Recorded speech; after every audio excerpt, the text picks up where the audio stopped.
Hello students, welcome to our English class. In this class, we will try to understand 8th standard English lesson, A Day in the Ashram, written by C.F. Andrews. Dear students, ತಮ್ಮೆಲ್ಲರಿಗೂ ಕೂಡ ಗೊತ್ತಿರುತ್ತೆ ನಮ್ಮ ರಾಷ್ಟ್ರಗೀತೆಯನ್ನು ಬರೆದವರು ಯಾರು ಅಂತ. ಅವರೇ ರವೀಂದ್ರನಾಥ್ ಟ್ಯಾಗೋರ್ ಅವರು. ಇವರು ರಾಷ್ಟ್ರಗೀತೆಯನ್ನು ಮಾತ್ರ ಬರೆಯಲಿಲ್ಲ, ಅವರು ಬರೆದಿರ್ತಕ್ಕಂಥ ಸಾಹಿತ್ಯಕ್ಕೆ ನೊಬೆಲ್ ಪ್ರಶಸ್ತಿ ಕೂಡ ಸಿಗುತ್ತೆ. ಅವರು ಸ್ಥಾಪಿಸಿರ್ತಕ್ಕಂಥ ಶಾಂತಿನಿಕೇತನ ಅಂತಕ್ಕಂಥ ಒಂದು ಆಶ್ರಮ ಏನಿದೆ, ಒಂದು ವಿದ್ಯಾಸಂಸ್ಥೆ ಏನಿದೆ, ಅಲ್ಲಿ ಶಿಕ್ಷಣ ವ್ಯವಸ್ಥೆ ಹೇಗಿರುತ್ತೆ ಅನ್ನೋದನ್ನು C.F. ಆಂಡ್ರ್ಯೂಸ್ ಅವರು ಬರೆದಿರ್ತಕ್ಕಂಥ ಎ ಡೇ ಇನ್ ದ ಆಶ್ರಮ ಅನ್ನತಕ್ಕಂಥ ಪಾಠದಲ್ಲಿ ಲೈನ್ ಬೈ ಲೈನ್ ಏನು ಹೇಳ್ತಾರೆ ಅನ್ನೋದನ್ನು ಇವಾಗ ಅರ್ಥ ಮಾಡ್ಕೊಳ್ತಾ ಹೋಗೋಣ. ಈ ಶಿಕ್ಷಣ ಅಥವಾ ಎಜುಕೇಷನ್ ಅಂತಂದರೆ ಯಾವುದೋ ಒಂದು ಎಕ್ಸಾಮ್ ಬರೆದು ಮಾರ್ಕ್ಸ್ ತಗೊಂಡು ಯಾವುದೋ ಒಂದು ಕೆಲಸಕ್ಕೆ ಸೇರಿಕೊಂಡು ದುಡ್ಡು ಗಳಿಸೋದಕ್ಕೆ ಇದೊಂದು ಮಾಧ್ಯಮ ಅಲ್ಲ. ಶಿಕ್ಷಣ ಅಂತಂದರೆ ಮಗುವಿನ ಸರ್ವಾಂಗೀಣ ಬೆಳವಣಿಗೆ ಆಗಬೇಕು. ಬರೀ ದುಡ್ಡು ಗಳಿಸೋದೊಂದೇ ಮಾತ್ರ ಜೀವನದ ಗುರಿ ಅಲ್ಲ. ಜೀವನ ಅಂದರೆ ಏನು, ನಾವು ಹೇಗೆ ಬದುಕಬೇಕು ಅನ್ನೋದನ್ನು ಕೂಡ ಈ ಶಿಕ್ಷಣ ನಮಗೆ ಹೇಳ್ಕೊಡ್ಬೇಕಾಗತ್ತೆ. ಅದಕ್ಕೆ ತಕ್ಕಂಗೆ ರವೀಂದ್ರನಾಥ್ ಟ್ಯಾಗೋರ್ ಅವರು ಶಾಂತಿನಿಕೇತನದಲ್ಲಿ ನಮ್ಮ ಸಾಂಪ್ರದಾಯಿಕ ಒಂದು ಶಿಕ್ಷಣ ವ್ಯವಸ್ಥೆ ಏನಿತ್ತು ಅದನ್ನು ಜಾರಿಗೆ ತಗೊಂಬರ್ತಾರೆ. ಹಾಗಾದರೆ ಆ ಆಶ್ರಮದಲ್ಲಿ ಶಾಂತಿನಿಕೇತನದಲ್ಲಿ ಈ ಶಿಕ್ಷಣ ವ್ಯವಸ್ಥೆ ಹೇಗಿತ್ತು, ಅಲ್ಲಿ ಮಕ್ಕಳು ಹೇಗೆ ಕಲಿತಾ ಇದ್ರು, ಶಿಕ್ಷಕರು ಕೂಡ ಹೇಗೆ ಕಲಿಸ್ತಾ ಇದ್ರು ಮತ್ತು ಏನನ್ನು ಅಲ್ಲಿ ಕಲಿಸ್ಕೊಡ್ಲಾಗ್ತಾ ಇತ್ತು ಅನ್ನೋದನ್ನು ಇವಾಗ ಲೈನ್ ಬೈ ಲೈನ್ ನೋಡ್ತಾ ಹೋಗೋಣ. Words cannot picture to you the beauty of Shantiniketan. ಈ ರವೀಂದ್ರನಾಥ್ ಟ್ಯಾಗೋರ್ ಅವರು ಸ್ಥಾಪನೆ ಮಾಡಿರ್ತಕ್ಕಂಥ ಶಾಂತಿನಿಕೇತನ ಎಷ್ಟು ಸುಂದರವಾಗಿದೆ, ಅಲ್ಲಿ ಎಷ್ಟೊಂದು ಸೌಂದರ್ಯ ಇದೆ ಅಂದರೆ C.F. ಆಂಡ್ರ್ಯೂಸ್ ಅವರು ಹೇಳ್ತಾರೆ, words cannot picture to you. ಈ ಮಾತುಗಳಲ್ಲಿ, ಈ ಪದಗಳಲ್ಲಿ ಈ ಶಾಂತಿನಿಕೇತನದ ಸೌಂದರ್ಯವನ್ನು ವರ್ಣನೆ ಮಾಡೋದಕ್ಕೆ, ಬಣ್ಣಿಸೋದಕ್ಕೆ ಸಾಧ್ಯ ಆಗಲ್ಲ, ಅಷ್ಟೊಂದು ಸುಂದರವಾಗಿದೆ ಅಂತ ಹೇಳ್ತಾರೆ. Our own poet and teacher whom we call ಗುರುದೇವ. ನಮ್ಮ ಕವಿಗಳೇನಿದ್ದಾರೆ, ನಮ್ಮ ಶಿಕ್ಷಕರು ಗುರುಗಳೇನಿದ್ದಾರೆ, ಅವರಿಗೆ ಎಲ್ಲರೂ ಕೂಡ ಗುರುದೇವ ಅಂತ ಕರಿತಾ ಇದ್ರು. ಯಾರಿಗೆ ಅಂತಂದರೆ ರವೀಂದ್ರನಾಥ್ ಟ್ಯಾಗೋರ್ ಅವರಿಗೆ ಎಲ್ಲರೂ ಗುರುದೇವ ಅಂತ ಕರಿತಾ ಇದ್ರು. Has named it in is songs. ಅಂದರೆ ಈ ಶಾಂತಿನಿಕೇತನವನ್ನು ಸ್ಥಾಪನೆ ಮಾಡಿದ್ರಲ್ಲ, ಅದನ್ನು ಹೇಗೆ ಕರಿತಾ ಇದ್ರು ರವೀಂದ್ರನಾಥ್ ಟ್ಯಾಗೋರ್ ಅವರು ತಮ್ಮ ಕವಿತೆಗಳಲ್ಲಿ ಅಂದರೆ the darling of our arts. ನಮ್ಮ ಹೃದಯದ ಪ್ರೀತಿಯ, ನಮ್ಮ ಮುದ್ದಿನ ಶಾಂತಿನಿಕೇತನ ಅಂತ ಅದನ್ನು ಕರಿತಾ ಇದ್ರು. And it is worthy of the name. ಅವ್ರು ಹೆಂಗೆ ಇದಕ್ಕೆ ಮುದ್ದಿನ, ಪ್ರೀತಿಯ, ಸುಂದರವಾಗಿರ್ತಕ್ಕಂಥದ್ದಂತ ಕರಿತಾ ಇದ್ರಲ್ಲ, ಅದು ಹಾಗೇ ಇದೆ. All who have visited the ashram old and young alike. ಯಾರೇ ಆಗಲಿ ಆಶ್ರಮಕ್ಕೆ ಭೇಟಿ ಕೊಟ್ಟಿರ್ತಾರೆ, ಅದನ್ನು ನೋಡಿರ್ತಾರೆ. ಓಲ್ಡ್ ಆ್ಯಂಡ್ ಯಂಗ್ ಅಲೈಕ್, ವಯಸ್ಸಾದವರು ಇರ್ಬೋದು, ಚಿಕ್ಕವರು, ಎಲ್ಲರೂ ಒಂದೇ ಥರ. Have felt its inner beauty growing more and more upon them. ಅದರ ಸೌಂದರ್ಯ ಇವರ ಮನಸ್ಸಿನ ಮೇಲೆ ಎಷ್ಟು ಪರಿಣಾಮ ಬೀರ್ತಾ ಇತ್ತು, ಅದರ ಅನುಭವವನ್ನು ಚಿಕ್ಕವರು, ದೊಡ್ಡವರು ಎಲ್ಲರೂ ಕೂಡ ಅನುಭವಿಸಿದರೆ. ಅಷ್ಟು ಸುಂದರವಾಗಿರ್ತಕ್ಕಂಥ ಆ ಶಾಂತಿನಿಕೇತನ ಆಶ್ರಮ ರವೀಂದ್ರನಾಥ್ ಟ್ಯಾಗೋರ್ ಅವರು ಸ್ಥಾಪನೆ ಮಾಡಿದರು. If I were to describe to you one day in the ashram with the boys. ಲೇಖಕರಾಗಿರ್ತಕ್ಕಂಥ C.F. ಆಂಡ್ರ್ಯೂಸ್ ಅವರು ಕೂಡ ಈ ಶಾಂತಿನಿಕೇತನದಲ್ಲಿ ಕೆಲವೊಂದು ದಿನ ಉಳ್ಕೊಂಡಿದ್ರು. ಅಲ್ಲಿ ಇರ್ತಕ್ಕಂಥ ಮಕ್ಕಳ ಜೊತೆಗೆ ಕೆಲವೊಂದು ಟೈಮನ್ನು ಸ್ಪೆಂಡ್ ಮಾಡಿದರು. ಅಲ್ಲಿ ತಮಗಾಗಿರ್ತಕ್ಕಂಥ ಅನುಭವವನ್ನು ಇಲ್ಲಿ ಹೇಳ್ತಾ ಇದ್ದಾರೆ. That would perhaps best bring home to you its inner beauty. ಅಲ್ಲಿ ತಮಗಾಗಿರ್ತಕ್ಕಂಥ ಅನುಭವವನ್ನು ತಮಗೆ ಹೇಳಿದಾಗ ಅದು ಎಷ್ಟು ಸುಂದರವಾಗಿತ್ತು ಆಶ್ರಮ ಅನ್ನೋದು ಬಹುಶಃ ತಮಗೆ ಅರ್ಥ ಆಗುತ್ತೆ ಅಂತ ಹೇಳ್ತಾ ಇದ್ದಾರೆ. ಹಾಗಾದರೆ ಅಲ್ಲಿ ಆಶ್ರಮ ಜೀವನ ಹೇಗಿರುತ್ತೆ, ಅಲ್ಲಿ ವಿದ್ಯಾರ್ಥಿಗಳು ಹೇಗೆ ಕಲಿತಾರೆ ಅನ್ನೋದನ್ನು ಇಲ್ಲಿ ಹೇಳ್ತಾ ಹೋಗ್ತಾರೆ ನೋಡಿ. Long before sunrise like the birds in our own amloki groves our boys are awake. Long before sunrise, ಸೂರ್ಯ ಉದಯ ಆಗೋಕ್ಕಿಂತ ಮುಂಚೆನೇ ಅಲ್ಲಿ ಮಕ್ಕಳು ಎದ್ದೇಳ್ತಾ ಇದ್ರು. ಈಗ 6 ಗಂಟೆಗೆ ಸೂರ್ಯೋದಯ ಆಗುತ್ತೆ ಅಂತಂದರೆ ಅವರು 4-4:30 ಎದ್ದೇಳ್ಬಿಡ್ತಾ ಇದ್ರು. Like the birds in our own amloki groves. ಅಲ್ಲಿರ್ತಕ್ಕಂಥ ಗಿಡ ಮರಗಳು ಏನಿದ್ರು, ಮಾವಿನ ಮರ ಇರ್ಬೋದು, ನೆಲ್ಲಿಕಾಯಿ ಮರ ಇರ್ಬೋದು, ಈ ಹಸಿರು ಗಿಡಗಳ ಮಧ್ಯಕ್ಕೆ ಆಶ್ರಮ ಸ್ಥಾಪನೆ ಆಗಿತ್ತು. ಅಂಥ ಆಶ್ರಮದಲ್ಲಿ ಮಕ್ಕಳು ಏನು ಮಾಡ್ತಾರೆ, ಸೂರ್ಯೋದಯಕ್ಕಿಂತ ಮುಂಚೆನೇ ಎದ್ದೇಳ್ತಾರೆ. The choristers are the first to rise. Chorister ಅಂತಂದರೆ ಅಲ್ಲಿ ಹಾಡು ಹೇಳ್ತಾ ಇರ್ತಾರೆ, ಗುಂಪಾಗಿ ನಿಂತ್ಕೊಂಡು, ಅವರಿಗೆ ಕೋರಿಸ್ಟರ್ಸ್ ಅಂತ ಕರೀತಾರೆ. ಇಲ್ಲಿ ತಮಗೆ ಅರ್ಥ ಆಗಬೇಕು ಅಂತಂದರೆ ಭಜನೆ ಮಾಡೋರು, ಭಕ್ತಿಗೀತೆ ಹೇಳೋರು ಅಂತ ಕರಿ. ಅವರು ಮೊದಲು ಎದ್ದೇಳ್ತಾರಂತೆ. Are the first to rise. And then they go around the ashram. ಅವರು ಮೊದಲು ಎದ್ಬಿಟ್ರೆ ಏನು ಮಾಡ್ತಾರೆ, ಆಶ್ರಮ ಸುತ್ತ ಎಲ್ಲ ಹೋಗ್ತಾರೆ ಗುಂಪಾಗಿ. ಹೇಗೆ? Singing their morning hymn. ಬೆಳಗ್ಗೆ ಎದ್ದ ತಕ್ಷಣ ಮಂತ್ರಗಳನ್ನು ಹೇಳ್ತಾ, ವೇದ ಘೋಷಗಳನ್ನು ಮಾಡ್ತಾ ಆಶ್ರಮದ ಸುತ್ತ ಈ ಕೋರಿಸ್ಟರ್ ಏನಿರ್ತಾರೆ, ಪ್ರಾರ್ಥನೆ ಮಾಡ್ತಕ್ಕಂಥ ಹುಡುಗರು ಏನಿರ್ತಾರೆ ಅವರೆಲ್ಲ ಸುತ್ತಾ ಇರ್ತಾರೆ. ಅದೊಂಥರ ಮಾರ್ನಿಂಗ್ ನಿಮಗೆ ಅಲಾರ್ಮ್ ಇದ್ದಂಗೆ. ಎಲ್ಲರನ್ನೂ ಅಲ್ಲಿ ಹೇಗೆ ಎದ್ದೇಳಿಸ್ತಾ ಇದ್ರು ಅಂತಂದರೆ, ಈ ಕೋರಿಸ್ಟರ್ಸ್ ತಮ್ಮ ವೇದ ಘೋಷಗಳನ್ನ ಮಂತ್ರಗಳನ್ನ ಹೇಳ್ತಾ ಆಶ್ರಮವನ್ನು ಸುತ್ತಾ ಇದ್ರು. ಆ ಮಂತ್ರಗಳನ್ನ ಕೇಳ್ತಾನೆ ಅಲ್ಲಿರ್ತಕ್ಕಂಥ ಮಕ್ಕಳು ಎದ್ದೇಳ್ತಾ ಇದ್ರು. You can hear the voices in the distance drawing nearer and nearer. ಈ ವೇದಘೋಷ ಮಂತ್ರಗಳನ್ನ ಹೇಳ್ಕೋತಾ ಬರ್ತಾ ಇರ್ತಾರಲ್ಲ, ನೀವು ನಿಮ್ಮ ರೂಮಲ್ಲಿ ಮಲ್ಕೊಂಡಿದ್ರೆ ತುಂಬ ದೂರದಲ್ಲಿ ನಿಧಾನಕ್ಕೆ ಕೇಳ್ತಾ ಇರ್ತದೆ. ಅವರು ಹೇಳ್ತಕ್ಕಂಥ ಮಂತ್ರದ ಆ ಶಬ್ದ ನಿಮ್ಮ ಹತ್ತಿರಕ್ಕೆ ಬಂದಂಗೆ ಕೇಳ್ತಾ ಇರ್ತದೆ. And then the sound dies away as the choirs passes on to the other part of the ashram. So ಅವ್ರ ಮಂತ್ರ ಹೇಳ್ತಾ ನಮ್ಮ ರೂಮ್ ಹತ್ರ ಬಂದಂಗೆ ಜೋರಾಗಿ ಕೇಳ್ತಾ ಬರುತ್ತೆ. ನಮ್ಮ ರೂಮ್ನ ಪಾಸ್ ಮಾಡಿ ಮತ್ತೆ ದೂರಕ್ಕೆ ಹೋದಂಗೆ ಆ ಮಂತ್ರಗಳ ಸೌಂಡ್ ಏನಿತ್ತು ಕಡಿಮೆ ಆಗ್ತಾ ಹೋಗುತ್ತೆ. ಸೊ ಹೀಗೆ ಈ ಕೋರಿಸ್ಟರ್ಸ್ ಏನು ಮಾಡ್ತಾರೆ, ಈ ಮಂತ್ರಗಳನ್ನ ಹೇಳ್ಕೊಂಡು ಆಶ್ರಮ ಸುತ್ತ ಇರ್ತಾರೆ. ಅಂದರೆ ಎಲ್ಲರಿಗೂ ಅವರು ಎಬ್ಬಿಸ್ತಾರೆ. And then again it comes nearer and nearer. So ಹೀಗೆ ಹೋದವರು ಮತ್ತೆ ವಾಪಸ್ ಬರಬೇಕಾದ್ರೆ ಮತ್ತೆ ಆ ಮಂತ್ರಗಳ ಶಬ್ದ ನಮಗೆ ಹತ್ತತ್ರ ಬಂದಂಗೆ ಕೇಳ್ತಾ ಇರ್ತದೆ. The beauty of the sound in the silent morning air. ಕಲ್ಪನೆ ಮಾಡ್ಕೊಳ್ಳಿ, ಬೆಳಗ್ಗೆ ಸೂರ್ಯೋದಯ ಆಗೋಕ್ಕಿಂತ ಮುಂಚೆನೇ ಈ ಸೈಲೆಂಟ್ ಏರ್ ಇರ್ತದೆ, ಶಾಂತವಾದ ಸಮಯ ಏನಿರ್ತದೆ, ಅಂಥ ಒಂದು ಸಮಯದಲ್ಲಿ ಈ ಮಂತ್ರಗಳನ್ನ ಕೇಳ್ತಕ್ಕಂಥ ಒಂದು ಅನುಭವ ಇದೆಯಲ್ಲ, ಅದು ತುಂಬ ಅದ್ಭುತವಾಗಿರ್ತದೆ. And the sense of joy and reverence which it brings. ಆ ಮಂತ್ರಗಳನ್ನ ಕೇಳ್ತಾ ಇದ್ರೆ, ವೇದಘೋಷವನ್ನು ಕೇಳ್ತಾ ಇದ್ರೆ ಬೆಳಗ್ಗೆ ಅದೊಂದು ರೀತಿ ಜಾಯನ್ನು ಕೊಡುತ್ತೆ, ಸಂತೋಷ ಕೊಡುತ್ತೆ, ರೆವರೆನ್ಸ್ ರೆಸ್ಪೆಕ್ಟನ್ನು ತಂದು ಕೊಡುತ್ತೆ ಅಂತ ಹೇಳ್ತಾರೆ. Give peace to the soul. So ಆ ರೀತಿ ಬೆಳಗ್ಗೆ ಎದ್ದ ತಕ್ಷಣ ಆ ಮಂತ್ರಗಳನ್ನ ಕೇಳೋದ್ರಿಂದ ಆತ್ಮಕ್ಕೆ ಒಂದು ರೀತಿ ಶಾಂತಿ ಸಿಗುತ್ತೆ ಅಂತ ಹೇಳ್ತಾರೆ. ಆಫ್ಟರ್ ಆ್ಯನ್ ಇಂಟರ್ವಲ್, ಹೀಗೆ ಕೋರಿಸ್ಟರ್ಸ್ ಆಶ್ರಮದಲ್ಲಿ ಬೆಳಗ್ಗೆ ಮಂತ್ರಗಳನ್ನ ಹೇಳ್ತಾ ಎಲ್ಲರನ್ನೂ ಎಬ್ಬಿಸಿ ಹೋಗ್ತಾರಲ್ಲ, ಅದಾದಮೇಲೆ ಸ್ವಲ್ಪ ಟೈಮ್ ಮಕ್ಕಳಿಗೆ ಸಿಗುತ್ತೆ. ಆ ಟೈಮಲ್ಲಿ ಮಕ್ಕಳೆಲ್ಲ ಏನು ಮಾಡ್ತಾರೆ, ಎದ್ಬಿಟ್ಟು ಮುಖ ತೊಳ್ಕೊಂಡು ಬ್ರಷ್ ಮಾಡಿ ತಮ್ಮ ಎಲ್ಲ ಕೆಲಸಗಳನ್ನ ಮುಗಿಸ್ಕೊಂಡು ಈಚ್ ಬಾಯ್ ಟೇಕ್ಸ್ ಹಿಸ್ ಆಸನ ಹಿಸ್ ಸ್ಕ್ವೇರ್ ಆಫ್ ಕಾರ್ಪೆಟ್. ಎಲ್ಲ ಮಕ್ಕಳು ಏನು ಮಾಡ್ತಾರೆ, ತಮ್ಮ ಕೈಯಲ್ಲಿ ತಮ್ಮ ಆಸನವನ್ನು ಹಿಡ್ಕೊಂಡು, ಅಂದರೆ ಚಿತ್ರಾಸನ ಅಂತ ಕರಿತೀವಿ, ಅಥವಾ ಚೌಕಾಕಾರದ ಒಂದು ಕಾರ್ಪೆಟ್ ಇರ್ತದೆ, ಯೋಗ ಮ್ಯಾಟ್ ಥರನೇ ಚಿಕ್ಕದಾಗಿ ಕಾರ್ಪೆಟ್ ಥರ ಇರ್ತದೆ. ಅದನ್ನು ಹಿಡ್ಕೊಂಡು ಏನು ಮಾಡ್ತಾರೆ, into the fields and sits down on it to meditate in his own place alone. ಎಲ್ಲ ಮಕ್ಕಳು ತಮ್ಮ ಕಾರ್ಪೆಟ್ಗಳನ್ನ, ತಮ್ಮ ಆಸನಗಳನ್ನ ತಗೊಂಡು ಅದು ಹಾಕ್ಕೊಂಡು ದೂರನೇ ಎಲ್ಲರೂ ಅದರ ಮೇಲೆ ಕೂತ್ಕೊಳ್ತಾರೆ. ಏನಕ್ಕೆ ಅಂದರೆ ಟು ಮೆಡಿಟೇಟ್. ಬೆಳಗ್ಗೆ ಎದ್ದ ತಕ್ಷಣ ಧ್ಯಾನ ಮಾಡೋದ್ರ ಮೂಲಕ ತಮ್ಮ ದಿನಚರ್ಯವನ್ನು ಪ್ರಾರಂಭ ಮಾಡ್ತಾರೆ. ಇನ್ ಹಿಸ್ ಓನ್ ಪ್ಲೇಸ್ ಅಲೋನ್. ತುಂಬ ಹತ್ತತ್ರ ಒಬ್ರಿಗೊಬ್ರು ಟಚ್ ಆಗೋ ಥರ ಇಲ್ಲ, ತುಂಬ ದೂರ ಶಾಂತವಾಗಿ ಕುಳಿತುಕೊಂಡು ಧ್ಯಾನ ಮಾಡ್ತಾರೆ. ಲೇಟರ್ ಆನ್, ಅದೆಲ್ಲ ಆದಮೇಲೆ before the school work begins. ಶಾಲೆಗೆ ಸಂಬಂಧಪಟ್ಟಿರ್ತಕ್ಕಂಥ ಬರೆಯೋದು, ಓದೋದು ಇದೆಲ್ಲ ಸ್ಟಾರ್ಟ್ ಆಗೋಕ್ಕಿಂತ ಮುಂಚೆ ಏನು ಮಾಡ್ತಾರೆ, the boys all stand together in the shade of the trees and sing their hymn. ಮರಗಳ ನೆರಳಲ್ಲಿ ನಿಂತ್ಕೊಂಡು ಎಲ್ಲ ಮಕ್ಕಳು ಕೂಡ ತಮ್ಮ ಮಂತ್ರಗಳನ್ನು, ತಮ್ಮ ಪ್ರಾರ್ಥನೆಗಳನ್ನು ಸಲ್ಲಿಸ್ತಾರೆ. ತಾವು ಕೂಡ ಈಗ ಕ್ಲಾಸಲ್ಲಿ ಬೆಳಗ್ಗೆ ಎದ್ದ ತಕ್ಷಣ ಹೇಗೆ ಮಾರ್ನಿಂಗ್ ಪ್ರೇಯರ್ ಮಾಡ್ತಿರಲ್ಲ, ಹಾಗೆ ಅಲ್ಲೆಲ್ಲ ಮಕ್ಕಳು ಏನು ಮಾಡ್ತಾರೆ, ಮರದ ನೆರಳಲ್ಲಿ ನಿಂತ್ಕೊಂಡು ಮಂತ್ರಗಳನ್ನು ಹೇಳ್ತಾರೆ. Till about 10:30 the work of the school goes on. ಹೀಗೆ ಬೆಳಿಗ್ಗೆ ಪ್ರಾರ್ಥನೆಯೊಂದಿಗೆ ಧ್ಯಾನದೊಂದಿಗೆ ಪ್ರಾರಂಭವಾಗಿರ್ತಕ್ಕಂಥದ್ದು ಸುಮಾರು 10:30ವರೆಗೆ ಈ ಶಾಲೆಯಲ್ಲಿ ಏನು ಕಲಿತಕ್ಕಂಥದ್ದು ಇರ್ತದೆ, ಕಲಿಕಾ ಚಟುವಟಿಕೆಗಳು ಏನಿರ್ತವೆ 10:30ವರೆಗೆ ಮುಂದುವರಿತಾ ಹೋಗ್ತವೆ. ಹಾಗಾದರೆ ಅಲ್ಲಿ ಹೇಗೆ ಕಲಿತಾರೆ, ಏನನ್ನು ಕಲಿಸ್ತಾರೆ ಅನ್ನೋದನ್ನು ಇಲ್ಲಿ ನೋಡಿ. ನಿಮ್ಮ ಶಾಲೆ ಅಥವಾ ನಿಮ್ಮ ತರಗತಿನಲ್ಲಿ ಹೇಗೆ ಕ್ಲಾಸಸ್ ನಡೀತವೆ, ಹಾಗೆ ಶಾಂತಿ ನಿಕೇತನದಲ್ಲಿ ಹೇಗೆ ಕ್ಲಾಸ್ ನಡೀತಾ ಇತ್ತು, ಅಲ್ಲಿರ್ತಕ್ಕಂಥ ಶಿಕ್ಷಕರು ಹೇಗೆ ಪಾಠ ಮಾಡ್ತಾ ಇದ್ರು ಅನ್ನೋದನ್ನು ಕಂಪೇರ್ ಮಾಡ್ಕೊಳ್ತಾ ಹೋಗಿ ತಮಗೆ ಅರ್ಥ ಆಗುತ್ತೆ ಶಾಂತಿ ನಿಕೇತನದಲ್ಲಿ ಶಿಕ್ಷಣ ವ್ಯವಸ್ಥೆ ಹೇಗಿತ್ತು ಅಂತ. We have no classrooms. ಶಾಂತಿ ನಿಕೇತನದಲ್ಲಿ ಕ್ಲಾಸ್ ರೂಮ್ಗಳೇ ಇರಲಿಲ್ಲ. ಈಗ ನಮ್ಮ ಶಾಲೆಯಲ್ಲಿ ಏನಿರ್ತವೆ, ಕ್ಲಾಸ್ ರೂಮ್ ಇರ್ತವೆ, ಬೋರ್ಡ್ ಇರ್ತದೆ, ಸ್ಮಾರ್ಟ್ ಬೋರ್ಡ್ ಎಲ್ಲ ಇರ್ತದೆ, ಟೀಚರ್ಸ್ ಇರ್ತಾರೆ, ಕೂತ್ಕೊಳ್ಳೋದಕ್ಕೆ ಬೆಂಚ್ ಇರ್ತವೆ. ಸೊ ಇಷ್ಟೆಲ್ಲ ಇರ್ತವೆ. ಆದರೆ ಶಾಂತಿ ನಿಕೇತನದಲ್ಲಿ we have no classrooms. ಅಲ್ಲಿ ಕ್ಲಾಸ್ ರೂಮ್ಸ್ಗಳೇ ಇರಲಿಲ್ಲ. The boys sit with their teachers in the open air under the trees. So ಅಲ್ಲಿ ಬೆಂಚ್ ಇಲ್ಲ ನೋಡಿ.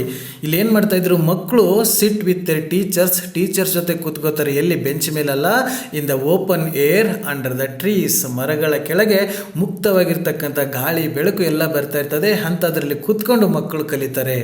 There are no large classes. ಇಲ್ಲಿ ನಮ್ಮ ಕ್ಲಾಸ್ ರೂಮ್ ಹೇಗಿರ್ತವೆ ಅಂದರೆ ಒಂದೊಂದು ಕ್ಲಾಸಸ್ಸಲ್ಲಿ 40, 50, ಕೆಲವೊಂದು ಕಡೆ ಅಂತೂ 60, 70 ಮಕ್ಕಳನ್ನು ತುಂಬಿಸಿಬಿಟ್ಟಿರ್ತಾರೆ. ಅಲ್ಲಿ there are no large classes, ತುಂಬ ದೊಡ್ಡದಾಗಿರ್ತಕ್ಕಂಥ ಕ್ಲಾಸಸ್ ಏನಿರಲಿಲ್ಲ. A group of 8 or 10 boys are seated around the teacher asking him questions. ಅಲ್ಲೇನು ಶಿಕ್ಷಕರು ಕೂತ್ಕೊಳ್ತಾ ಇದ್ರು, ಅವರು ಸುತ್ತಮುತ್ತ ಹೆಚ್ಚು ಅಂತಂದರೆ 8 ರಿಂದ 10 ಜನ ಮಕ್ಕಳು ಮಾತ್ರ ಕೂತ್ಕೊಳ್ತಾ ಇದ್ರು. ಆ ಮಕ್ಕಳು ಟೀಚರ್ಗೆ ಪ್ರಶ್ನೆಗಳನ್ನ ಕೇಳ್ತಾ ಇದ್ರು, ಟೀಚರ್ಸ್ ಉತ್ತರಿಸ್ತಾ ಇದ್ರು. ಹೀಗೆ ಕ್ವಶನ್ ಆ್ಯಂಡ್ ಆನ್ಸರ್ಸ್ಗಳ ಮೂಲಕನೇ ಅಲ್ಲಿ ಕಲಿತಾ ಇದ್ರು, ಅಲ್ಲಿ ಕಲಿಸಲಾಗ್ತಾ ಇತ್ತು. Very few books are used. ಅಲ್ಲಿ ಇಷ್ಟೊಂದು ಪುಸ್ತಕಗಳು ಇರಲಿಲ್ಲ. ನಮ್ಮ ಶಾಲಾ ಮಕ್ಕಳು ಬ್ಯಾಗ್ ನೋಡಿಬಿಟ್ರೆ ನಮಗೆ ಗೊತ್ತಾಗುತ್ತೆ, 10-20 kg ಭಾರ ಇರ್ತಕ್ಕಂಥ ಬ್ಯಾಗನ್ನು ಹೊತ್ಕೊಂಡು ಹೋಗ್ತಾ ಇರ್ತಾರೆ. ಆದರೆ ಶಾಂತಿನಿಕೇತನದ ಪುಸ್ತಕಗಳು ಅಷ್ಟೊಂದು ಇರಲೇ ಇಲ್ಲ, ಎಲ್ಲೋ ಅಪರೂಪಕ್ಕೆ 1-2 ಮಾತ್ರ. ಹಾಗಾದರೆ ಪುಸ್ತಕಗಳೇ ಇಲ್ಲದೇ, ನೋಟ್ಬುಕ್ ಇಲ್ಲದೇ ಅಲ್ಲಿ ಹೇಗೆ ಕಲಿಸ್ತಾ ಇದ್ರು ಅಂದರೆ, A greater part is carried on through conversation. ಅಲ್ಲಿ ಹೇಗೆ ಕಲಿಸಲಾಗ್ತಾ ಇತ್ತು ಅಂತಂದರೆ ಕಾನ್ವರ್ಜೇಷನ್ ಮೂಲಕ, ಸಂಭಾಷಣೆ ಮೂಲಕ. ಇಲ್ಲಿ ಶಿಕ್ಷಕರು ಮತ್ತು ಮಕ್ಕಳು ಮಾತಾಡೋದ್ರ ಮೂಲಕನೇ ಕಲಿತಾ ಇದ್ರು. ಅವರೇನು ಹೇಳ್ತಾ ಇದ್ರು, ಅದಕ್ಕೆ ಸಂಬಂಧಪಟ್ಟಂಗೆ ಮಕ್ಕಳು ಪ್ರಶ್ನೆ ಕೇಳ್ತಾ ಇದ್ರು ಅಥವಾ ಟೀಚರ್ಸ್ ಪ್ರಶ್ನೆ ಕೇಳ್ತಾ ಇದ್ರು. ಹೀಗೆ ಪ್ರಶ್ನೆ ಉತ್ತರಗಳ ಮೂಲಕನೇ ಅಲ್ಲಿ ಕಲಿತಾ ಇದ್ರೆ ಹೊರತು ಸುಮ್ಮನೆ ನೋಟ್ಬುಕ್ ಪುಸ್ತಕ ಇಟ್ಕೊಂಡು ಬರ್ಕೊಂಡು ಕಂಠಪಾಠ ಮಾಡ್ತಕ್ಕಂಥ ಪದ್ಧತಿಯಲ್ಲಿ ಇರಲಿಲ್ಲ. The boys soon learn to open out all the difficulties to their teachers. ಇಲ್ಲಿ ಓಪನ್ ಔಟ್ ಅಂದರೆ ಮುಕ್ತವಾಗಿ ಮಕ್ಕಳಿಗೆ ಪಾಠ ಕೇಳಿದ ತಕ್ಷಣ ಅವ್ರ ಮನಸ್ಸಲ್ಲಿ ಏನೇ ಅನುಮಾನಗಳು ಬಂದರೂ, ಏನೇ ಪ್ರಶ್ನೆಗಳನ್ನು ಬಂದರೂ ಅದನ್ನು ಮುಕ್ತವಾಗಿ ಟೀಚರ್ಸ್ ಜೊತೆಗೆ, ಶಿಕ್ಷಕರ ಜೊತೆಗೆ ಕೇಳ್ತಾ ಇದ್ರು, ಡಿಸ್ಕಸ್ ಮಾಡ್ತಾ ಇದ್ರು. ಅದಕ್ಕೆ ಸಂಬಂಧಪಟ್ಟಿರ್ತಕ್ಕಂಥ ಉತ್ತರವನ್ನು ಶಿಕ್ಷಕರು ಕೂಡ ಕೇಳ್ತಾ ಇದ್ರು. ಅದನ್ನು ನಮ್ಮ ಕ್ಲಾಸ್ ರೂಮಲ್ಲಿ ಹೆಚ್ಚಿನ ಪಕ್ಷ ಏನಾಗುತ್ತೆ, ಟೀಚರ್ಸ್ ಪಾಠ ಮಾಡ್ತಾರೆ, ಅದನ್ನು ನಾವು ಸುಮ್ಮನೆ ಕೇಳ್ಕೊಂಬರ್ತೀವಿ, ನೋಟ್ಸ್ ಕೊಡ್ತಾರೆ, ಬರ್ಕೊಳ್ತೀವಿ, ಅದನ್ನು ಕಂಠಪಾಠ ಮಾಡಿ ಎಕ್ಸಾಮಲ್ಲಿ ಬರೆದ್ಬಿಟ್ರೆ ನಮ್ಮ ಕೆಲಸ ಮುಗೀತು ಅಂತ. ಆದರೆ ಈ ಥರ ಅಲ್ಲ. ನಾವು ಏನೋ ಒಂದು ವಿಷಯವನ್ನು ಕಲಿಯುವಾಗ, ಏನೋ ಒಂದು ಟಾಪಿಕನ್ನು ಹೇಳುವಾಗ ಅದಕ್ಕೆ ಸಂಬಂಧಪಟ್ಟಿರ್ತಕ್ಕಂಥ ಏನೋ ಅನುಮಾನಗಳು ಅಥವಾ ಏನೋ ಕ್ವಶನ್ಸ್ಗಳು ನಮ್ಮ ಮನಸ್ಸಲ್ಲಿ ಬಂದರೆ ಅದನ್ನು ನಾವು ಅಲ್ಲೇ ಕೇಳಿಬಿಟ್ಟು ಪರಿಹರಿಸಿಕೊಳ್ಬೇಕು. ಅಂಥ ಶಿಕ್ಷಣ ವ್ಯವಸ್ಥೆ ಶಾಂತಿನಿಕೇತನದಲ್ಲಿತ್ತು. And the teachers get keenly interested in the boys question and answers. ಈ ರೀತಿಯಾಗಿ ಮಕ್ಕಳು ಪ್ರಶ್ನೆಗಳನ್ನ ಕೇಳಿದಾಗ ಶಿಕ್ಷಕರು ಕೂಡ ಅಷ್ಟೇ ಆಸಕ್ತಿಯನ್ನು ಪಡೆದುಕೊಂಡು ಆ ಮಕ್ಕಳ ಪ್ರಶ್ನೆಗಳನ್ನ ಅರ್ಥ ಮಾಡಿಕೊಂಡು ಉತ್ತರಗಳನ್ನ ಕೊಡೋದಕ್ಕೆ ಪ್ರಯತ್ನ ಮಾಡ್ತಾ ಇದ್ರು. Such living education can never be the dull. ಇದಕ್ಕೆ ಲಿವಿಂಗ್ ಎಜುಕೇಷನ್ ಅಂತ ಕರೀತಾರೆ, ಜೀವಂತ ಶಿಕ್ಷಣ ವ್ಯವಸ್ಥೆ ಅಂತ ಕರೀತಾರೆ. ಯಾಕೆ ಅಂತಂದರೆ ಇಲ್ಲಿ teaching is not one way traffic. ಏನು ಹೇಳಿದ್ರು ನಾವು ಕಲ್ತ್ಕೊಂಬನ್ವಿ ಅನ್ನೋದಲ್ಲ. ಇಲ್ಲಿ ಪ್ರಶ್ನೆ ಉತ್ತರಗಳ ಮೂಲಕ ಡಿಸ್ಕಸ್ ಮಾಡೋದ್ರ ಮೂಲಕನೇ ಮಕ್ಕಳು ಕಲಿತಾ ಇದ್ರು. ಅವ್ರ ಮನಸ್ಸಿನಲ್ಲಿ ಕೂಡ ಒಂದು ಕುತೂಹಲ, ಒಂದು ಎಂತೂಸಿಯಾಸಮ್ ಅನ್ನೋದಿರಬೇಕು. ಯಾವುದೋ ಒಂದು ವಿಷಯವನ್ನು ಕೇಳಿದಾಗ ಅದಕ್ಕೆ ಸಂಬಂಧಪಟ್ಟಂಗೆ ಅವ್ರ ಮನಸ್ಸಲ್ಲಿ ಏನಾದ್ರು ಪ್ರಶ್ನೆಗಳು ಉದ್ಭವಿಸಿದರೆ ಅದಕ್ಕೆ ಉತ್ತರಗಳನ್ನ ಕೊಡೋದ್ರ ಮೂಲಕ ಶಿಕ್ಷಕರು ಅವ್ರ ಮನಸ್ಸಿನಲ್ಲಿರ್ತಕ್ಕಂಥ ಪ್ರಶ್ನೆಗಳಿಗೆ ಪರಿಹಾರವನ್ನು ನೀಡ್ತಾ ಇದ್ರು. ಅದಕ್ಕೆ ಲಿವಿಂಗ್ ಎಜುಕೇಷನ್ ಅಂತ ಕರೀತಾರೆ. ಇಂಥ ಲಿವಿಂಗ್ ಎಜುಕೇಷನ್ ಏನಿದೆ, ಜೀವಂತ ಶಿಕ್ಷಣ ಏನಿದೆ, ಅದು ಯಾವತ್ತೂ ಕೂಡ ಡಲ್ ಆಗಿರೋಕ್ಕೆ ಸಾಧ್ಯ ಇಲ್ಲ. ಮಕ್ಕಳನ್ನು ಅದು ಬೌದ್ಧಿಕವಾಗಿ ತುಂಬ ಬೆಳವಣಿಗೆ ಮಾಡುತ್ತೆ ಅಂತ CF ಆಂಡ್ರ್ಯೂಸ್ ಅವರು ಹೇಳ್ತಾರೆ.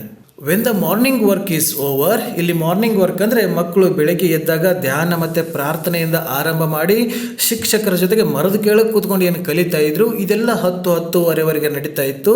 ಇದಾದಮೇಲೆ ಅವ್ರಿಗೊಂದು ಬ್ರೇಕ್ ಸಿಗ್ತಾ ಇತ್ತು. ಅವಾಗ ಮಕ್ಕಳು ಏನು ಮಾಡ್ತಾಯಿದ್ರು, the boys bath and go to their meal. ಮಕ್ಕಳು ಆ ಟೈಮಲ್ಲಿ ಏನು ಮಾಡ್ತಾಯಿದ್ರು, ಸ್ನಾನ ಮಾಡಿಕೊಂಡು ಫ್ರೆಶ್ ಆಗಿ ಬಟ್ಟೆ ಹಾಕ್ಕೊಂಡು ಊಟಕ್ಕೆ ಹೋಗ್ತಾಯಿದ್ರು, ತಿಂಡಿ ಎಲ್ಲ ಮಾಡ್ಕೋತಾ ಇದ್ರು.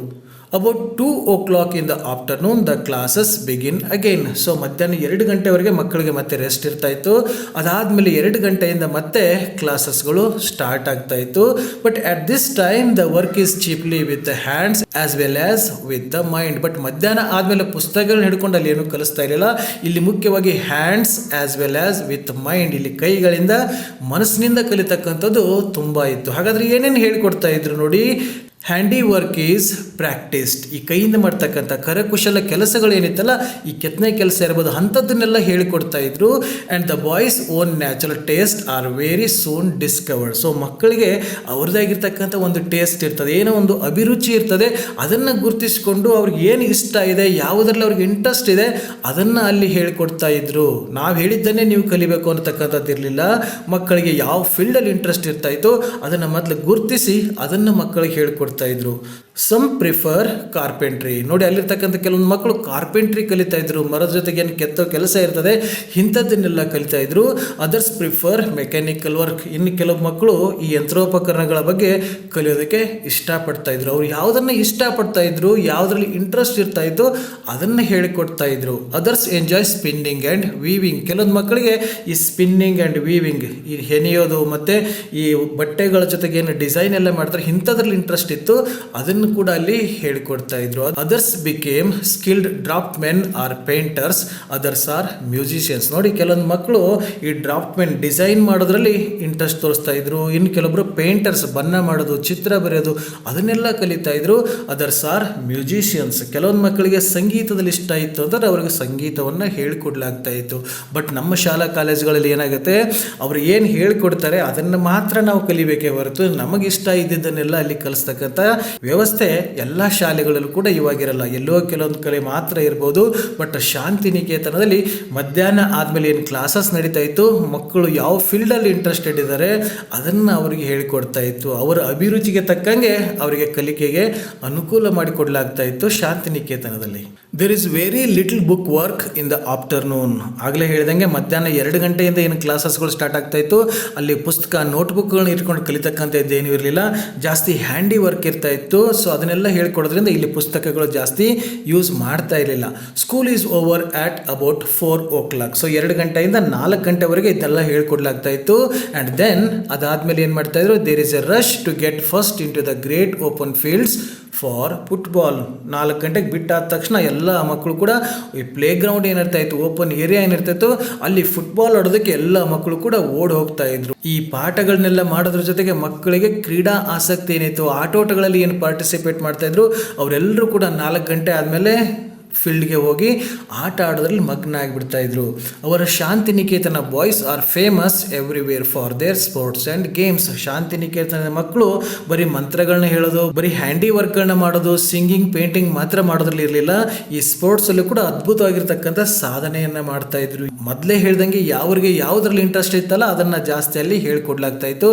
ಅಲ್ಲಿರೋ ಮಕ್ಕಳು ಈ ಆಟೋಟಗಳಲ್ಲಿ, ಸ್ಪೋರ್ಟ್ಸ್ ಆ್ಯಂಡ್ ಗೇಮ್ಸಲ್ಲೂ ಕೂಡ ತುಂಬ ಫೇಮಸ್ ಆಗಿದ್ರು. ಎಲ್ಲೇ ಹೋದ್ರು ಕೂಡ ತಾವೇ ಪ್ರೈಸ್ಗಳನ್ನ ಗೆದ್ಕೊಂಡು ಬರ್ತಾ ಇದ್ರು ಮಕ್ಕಳು. In the evening at sunset, ಈ ರೀತಿ ಪಾಠ, ಆಟೋಟ, ಫುಟ್ಬಾಲ್ ಅದೆಲ್ಲ ಮುಗಿದಾದ್ಮೇಲೆ ಸಂಜೆ ಟೈಮ್ ಏನಾಗ್ತಾ ಇತ್ತು, ಸನ್ಸೆಟ್ ಟೈಮಲ್ಲಿ, ಸೂರ್ಯ ಮುಳುಗೋ ಟೈಮಲ್ಲಿ they return from the fields and sit down once more. So ಎಲ್ಲ ಆಟ ಆಡೋಕೆ ಹೋದ್ರೆಲ್ಲ ವಾಪಸ್ ಬಂದು ಕೈ ಕಾಲೆಲ್ಲ ಮುಖ ತೊಳ್ಕೊಂಡು ಒಂದು ಕಡೆ ಕುಳಿತುಕೊಳ್ತಾ ಇದ್ರು. For a short time to meditate in the silence. ಸಂಜೆ ಆದಮೇಲೆ ಸೂರ್ಯ ಮುಳುಗೋ ಟೈಮಲ್ಲಿ ಮತ್ತೆ ತಮ್ಮ ಕಾರ್ಪೆಟ್ ಎಲ್ಲ ಹಾಕೊಂಡು ದೂರ ದೂರ ಕೂತ್ಕೊಂಡು ಧ್ಯಾನ ಮಾಡೋಕ್ಕೆ ಕೂತ್ಕೊಳ್ತಾ ಇದ್ರು. ಬೆಳಗ್ಗೆ ಎದ್ದ ತಕ್ಷಣ ಧ್ಯಾನದಿಂದ ಪ್ರಾರಂಭ ಮಾಡಿ ಸೂರ್ಯ ಮುಳುಗೋ ಟೈಮ್ಗೆ ಮತ್ತೆ ಎಲ್ಲರೂ ಕೂತ್ಕೊಂಡು ಧ್ಯಾನ ಮಾಡ್ತಾ ಇದ್ರು.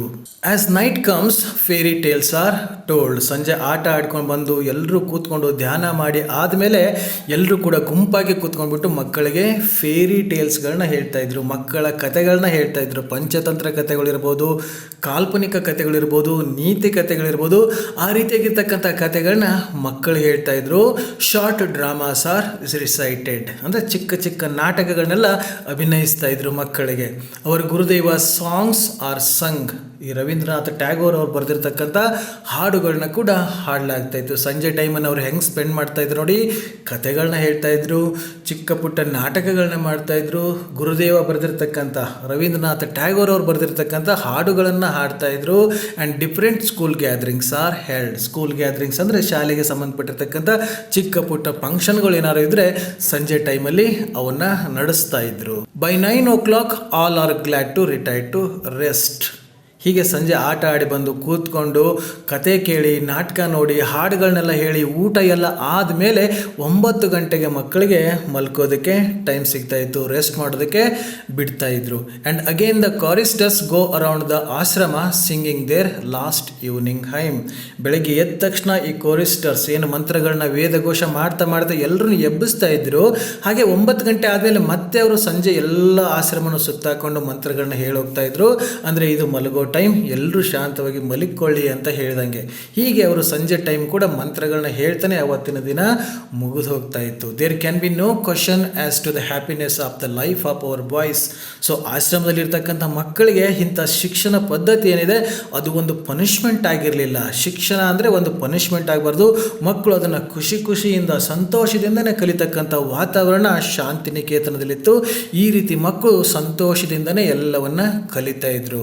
Their faces tell the story of their joy and their freedom. ಮಕ್ಕಳ ಮುಖ ನೋಡಿಬಿಟ್ರೆ ಗೊತ್ತಾಗ್ತಾ ಇತ್ತು ಅಲ್ಲಿ ಅವರಿಗೆ ಎಷ್ಟು ಸ್ವಾತಂತ್ರ್ಯ ಇತ್ತು, ಎಷ್ಟು ಖುಷಿಯಾಗಿ ಸಂತೋಷದಿಂದ ಕಲಿತಾರೆ ಅನ್ನೋದು ಅವರ ಮುಖಗಳನ್ನ ನೋಡಿದರೆ ಗೊತ್ತಾಗುತ್ತೆ. ಅಲ್ಲಿ ಸೀರಿಯಸ್ನೆಸ್ ಅನ್ನೋದಿಲ್ಲ. ಪ್ರತಿಯೊಂದು ಮಕ್ಕಳ ಮುಖದಲ್ಲಿ ಕೂಡ ನಗು, ಸಂತೋಷ, ಏನೋ ಕಲಿಬೇಕು ಅನ್ನತಕ್ಕಂಥ ಕುತೂಹಲ ಕಾಣ್ತಾ ಇರ್ತಿತ್ತು. ಆ ರೀತಿಯಾಗಿರ್ತಕ್ಕಂಥ ವಾತಾವರಣವನ್ನು ಶಾಂತಿನಿಕೇತನದಲ್ಲಿ ರವೀಂದ್ರನಾಥ್ ಟ್ಯಾಗೋರ್ ಅವರು ನಿರ್ಮಾಣ ಮಾಡಿದರು. There is no freer life in India than the life of our children at Shantiniketan. ನಮ್ಮ ಶಾಂತಿನಿಕೇತನದಲ್ಲಿರ್ತಕ್ಕಂಥ ಮಕ್ಕಳಿಗೆ ಸಿಗ್ತಕ್ಕಂಥ ಈ ಸ್ವಾತಂತ್ರ್ಯ, ಆ ಸಂತೋಷ ಅನ್ನತಕ್ಕಂಥದ್ದು ಭಾರತ ದೇಶದಲ್ಲಿ ಎಲ್ಲೂ ಕೂಡ ಸಿಗೋದಿಲ್ಲ ಅಂತ CF ಆಂಡ್ರ್ಯೂಸ್ ಅವರು ಹೇಳ್ತಾರೆ. ಓಕೆ ಡಿಯರ್ ಸ್ಟೂಡೆಂಟ್ಸ್, ಇಲ್ಲಿವರೆಗೆ CF ಆಂಡ್ರ್ಯೂಸ್ ಅವರು ಬರೆದಿರುವಂಥ ಎ ಡೇ ಇನ್ ದ ಆಶ್ರಮ ಅನ್ನುವಂಥ ಪಾಠದಲ್ಲಿ ರವೀಂದ್ರನಾಥ್ ಟ್ಯಾಗೋರ್ ಅವರು ಸ್ಥಾಪನೆ ಮಾಡಿರ್ತಕ್ಕಂಥ ಶಾಂತಿನಿಕೇತನದಲ್ಲಿ ಶಿಕ್ಷಣ ವ್ಯವಸ್ಥೆ ಹೇಗಿದೆ, ಅಲ್ಲಿರ್ತಕ್ಕಂಥ ಮಕ್ಕಳುಗಳು ಹೇಗೆ ಕಲಿತಾರೆ, ಶಿಕ್ಷಕರು ಕೂಡ ಹೇಗೆ ಅವರಿಗೆ ಕಲಿಸಿಕೊಡ್ತಾರೆ ಅನ್ನೋದನ್ನೆಲ್ಲ ನಾವು ನೋಡ್ಕೊಂಬಂದ್ವಿ. ತಾವು ಕೂಡ ತಮ್ಮ ಶಾಲೆಯಲ್ಲಿ ಹೇಗೆ ಶಿಕ್ಷಣ ವ್ಯವಸ್ಥೆ ಇದೆ, ತಾವು ಹೇಗೆ ಕಲಿತೀರಾ, ಹಾಗೆ ಶಾಂತಿನಿಕೇತನದಲ್ಲಿ ಹೇಗಿತ್ತು ಅನ್ನೋದನ್ನು ಕಂಪೇರ್ ಮಾಡ್ಕೊಂಡಿರ್ತೀರಾ ಅಂತ ಅನ್ಕೋತೀನಿ. ತಾವು ಕೂಡ ಈ ಶಿಕ್ಷಣ ಅಂದರೆ ಸುಮ್ಮನೆ ಕೇವಲ ಎಕ್ಸಾಮ್ ಬರೆದು ಮಾರ್ಕ್ಸ್ ತೊಗೊಂಡು ಯಾವುದೋ ಒಂದು ಕೆಲಸಕ್ಕೆ ಸೇರಿಕೊಂಡು ದುಡ್ಡು ಗಳಿಸೋದು ಮಾತ್ರ ಅಲ್ಲ. ಶಿಕ್ಷಣ ಅಂತಂದರೆ ಇಲ್ಲಿ ಕಲಿಕೆ ಮಾತ್ರ ಅಲ್ಲ, ಬರೀ ಬೌದ್ಧಿಕ ಬೆಳವಣಿಗೆ ಮಾತ್ರ ಅಲ್ಲ, ತಮ್ಮ ನಡೆ, ನುಡಿ, ಮಾತು ಎಲ್ಲ ಕೂಡ ಇಲ್ಲಿ ಬದಲಾವಣೆ ಆಗಬೇಕು, ಸರ್ವಾಂಗೀಣ ಅಭಿವೃದ್ಧಿ ಆಗಬೇಕು. ಜೀವನ ಅಂದರೆ ಏನು, ಜೀವನದಲ್ಲೂ ಕೂಡ ನಾವು ಹೇಗೆ ಬದುಕಬೇಕು ಅನ್ನೋದನ್ನು ಕೂಡ ತಾವಿಲ್ಲಿ ಕಲಿಬೇಕಾಗತ್ತೆ. ನಾವು ಅದನ್ನು ಕಲೀಲಿಲ್ಲ ಅಂತಂದರೆ ಎಕ್ಸಾಮಲ್ಲಿ ಪಾಸ್ ಆಗ್ತೀವಿ, ಲೈಫಲ್ಲಿ ಫೇಲ್ ಆಗ್ತೀವಿ. ಸೊ ಹಾಗಾಗಿ ಶಿಕ್ಷಣವನ್ನು ತಾವೆಲ್ಲೂ ಕೂಡ ಚೆನ್ನಾಗಿ ಕಲ್ತ್ಕೊಳ್ಳಿ ಅಂತ ಹೇಳ್ತಾ ತಮ್ಮೆಲ್ಲರಿಗೂ ಕೂಡ ಈ ಪಾಠ ಅರ್ಥ ಆಗಿದೆ ಅಂತ ಅನ್ಕೋತೀನಿ. ಇವತ್ತಿನ ಕ್ಲಾಸ್ ಇಲ್ಲೇ ಮುಗಿಸ್ತಾ ಇನ್ನು ನೆಕ್ಸ್ಟ್ ಕ್ಲಾಸಲ್ಲಿ ಮುಂದಿನ ಟಾಪಿಕ್ ಜೊತೆಗೆ ಮತ್ತೆ ಸಿಗೋಣ. So till then take care.